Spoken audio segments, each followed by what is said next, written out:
I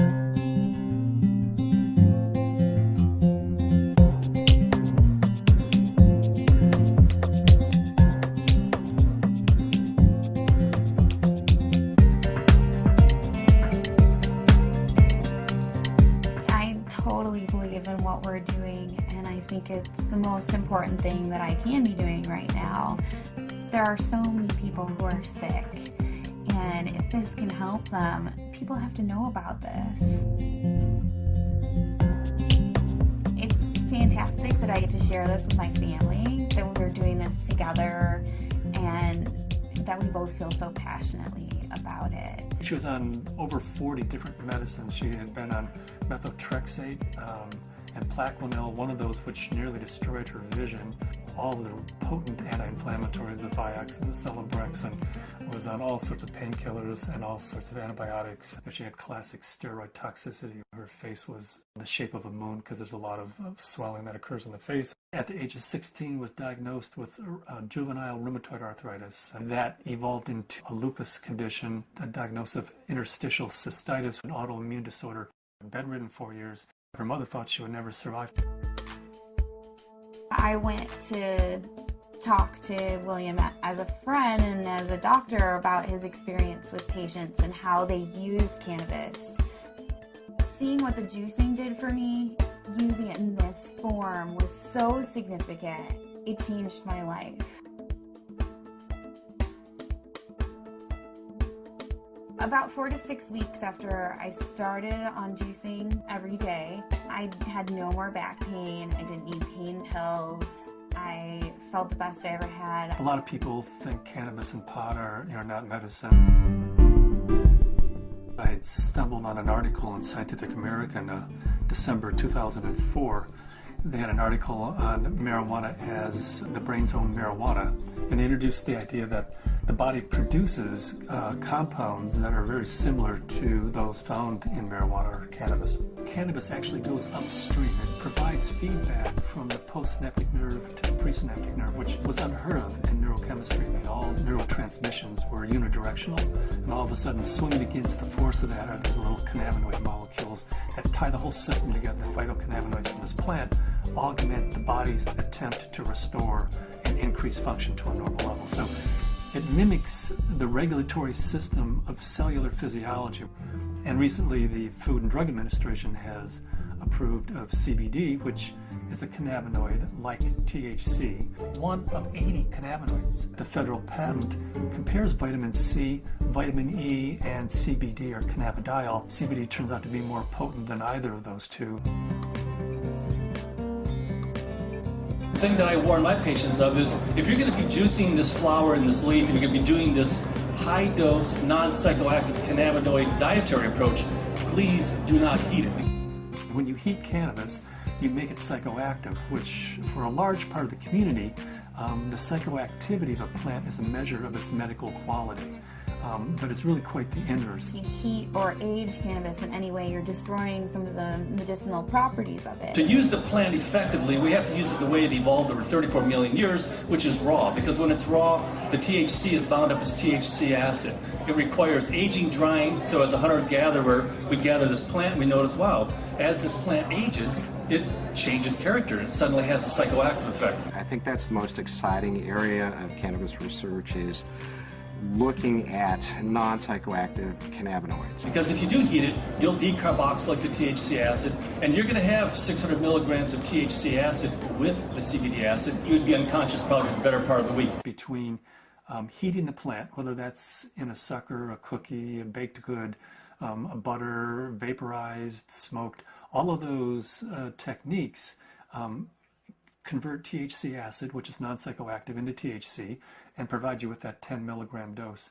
But if you eat the plant raw, then THC acid is the way it's found in the plant. It's not psychoactive. The juicing allows you to get up to the 500 to 600 milligrams, which is 60 times more than you could tolerate if it was heated. This treatment is not psychoactive. People don't have to be stoned when they take it. They can take it and go to work. They can take it and play with their kids. It's hard for me to understand laws against something like green leaf therapy and to think that prednisone is legal. We're still fighting the stigma of marijuana back from the 20s, 30s, 40s, 50s. I was a prosecutor for 8 years in Mendocino County, so I know it from both as a defense attorney and as a prosecutor. The 1972 Controlled Substances Act said that marijuana has no medical value whatsoever. The federal government has a patent on its medical properties. The Food and Drug Administration has approved of it as investigative new drug. I have not found the United States to be very open about cannabis research. In order to print an article in a peer-reviewed journal, you have to use cannabis that they have certified for your study. And there are physicians who have waited 3, 4, 5, 6 years, some even longer than that, to just get a sample. The federal government's been kind of schizophrenic in the way it looks at marijuana. It says it has no medical value under that act, but at the same time, the federal government has been funding research in marijuana for years, for decades, and they've even patented certain strains of marijuana because they recognize it has that medical value. The California Narcotic Officers Association does not believe in medical marijuana. They believe it's all a big scam, and that's how they train law enforcement officers. Law enforcement is allowed to take a percentage of all assets that are forfeited and seized under the state and federal asset forfeiture law. So it takes the really enlightened and compassionate law enforcement officer to recognize that these medical marijuana laws are designed to protect patients. I was trained when someone had marijuana, you took them to jail. There wasn't a medicine use for marijuana. It's an illegal substance, and people went to jail for it. In 1996, California took a huge leap. I didn't support Proposition 215 because of the education I had, the experience I had, and what I had seen through the illegal marijuana gardens that I had seen throughout my career. Since 1996, I have changed my opinion somewhat. I believe there is a very clear medicinal use for marijuana. That being said, I believe that there are a large percentage of people who use marijuana as an excuse to either make profits or for recreational. The people who use marijuana for the true intended use that the voters passed, medicinal, I'll do everything I can to support their rights. There's many more things that law enforcement can be focused on than medicinal marijuana. And I don't want to give the impression at all that I support people who are growing marijuana for medical purposes 364 days of the year, and then one day a year they make a big sale for a couple $100,000, and they're a commercial seller that one day of the year. They're the people who are causing problems for the people who really and truly need and can use medical marijuana.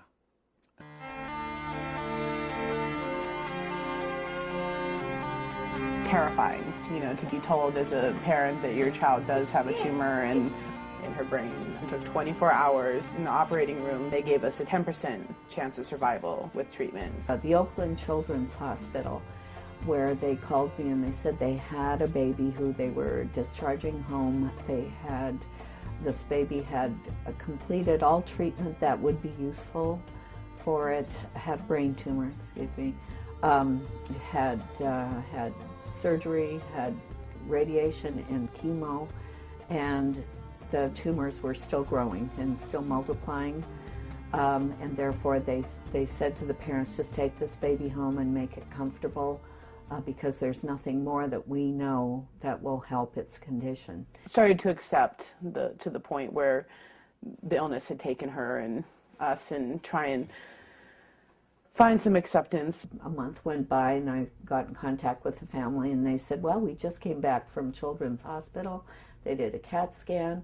The tumors have shrunk and there are fewer of them. And they said, I'll tell you what we've been doing. We've been juicing the fan leaves of the marijuana plant and giving our baby a shot glass of this juice every day. This is like this wonderful hospice story. She is no longer on hospice. I brought the oxygen concentrator back.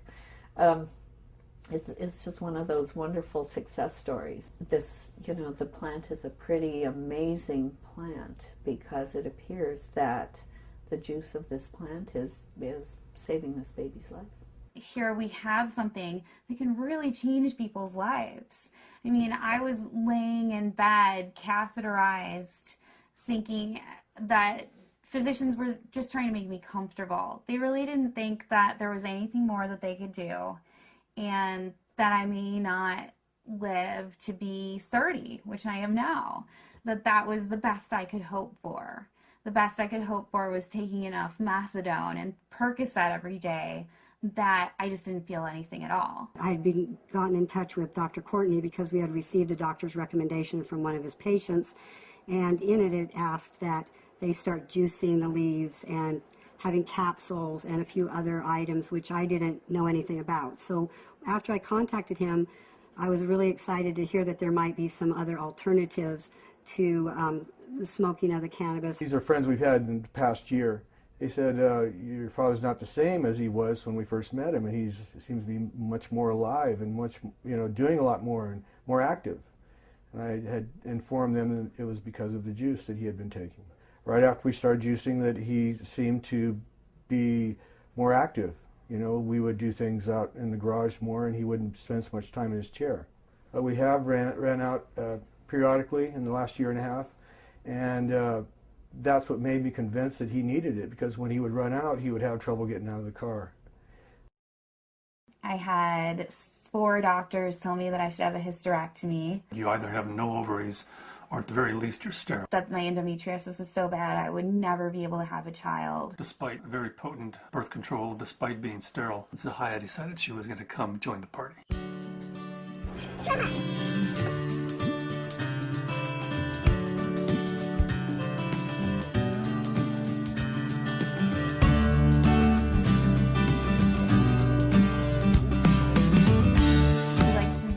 Ourselves by being extremely scientific, and people know that if they're going to come to us, they're going to have to go through a lot of hoops, but they're also going to get the most up-to-date scientific knowledge on this subject, and they're going to see a physician who's an expert in the field of non-psychoactive cannabinoids, and there are plenty of people that want that and are looking for that. We opened our 5th office in Luxembourg. Their government is really sympathetic and open. There's an international group studying autism and CBD in Luxembourg.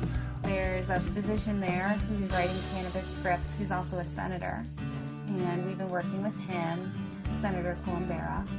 The government may be actually funding experiments in a research center using cannabis, in large part because of Dr. Courtney's work with non-psychoactive cannabinoids and Senator Columbera's work with cancer patients.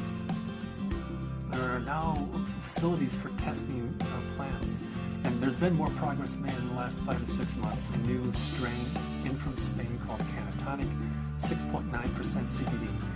That's a 700% increase over Northern Lights, which is our previous high producer.